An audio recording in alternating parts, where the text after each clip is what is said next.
কাজটা যদি ক্ষতিপূরণের মতো হয়, তার মানে তো এটাই দাঁড়ায় যে আপনি অফিসে যান চোট খেতে, তবেই তো ক্ষতিপূরণ পাবেন। এইচআরের ভাষায় এটাকে কি বলে জানেন? রেমুনারেশন। এর মানেটা কি জানেন? ক্ষতিপূরণ। ভাবুন তো, শব্দটাই কত বাজে।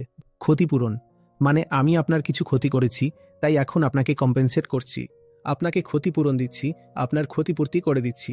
আর আমরা যখন এমন একটা কাজ বেছে নিই যেটা থেকে বারবার শুধু পালিয়ে যেতে ইচ্ছে করে, ঘড়িতে 6টা বাজলেই সোয়াইপ করেই দৌড় লাগাও, তুমি নিজেই নিজের বিনাশ করতে থাকো। আর আমরা এটা বুঝেও যাই যে আমাদের সাথে খুব ভুল কিছু হচ্ছে, কিন্তু কিন্তু কিন্তু টাকা তো পাচ্ছি। তারপর আসে শনি আর রবিবার, তখন ওই টাকাটা ওড়ানোর একটা সুযোগ পাওয়া যায়। সব দুঃখ কষ্ট বা অভিযোগ তখন দূর হয়ে যায়। রবিবার রাত হতে হতে পেট ভরে যায়, একটা ঢেকুর তুলি আর সোমবারের জন্য আবার তৈরি হয়ে যায়। তার মানে কাজের জায়গাটা আসলে কি? এটা একটা সংঘাতের জায়গা, এটা একটা যুদ্ধক্ষেত্র।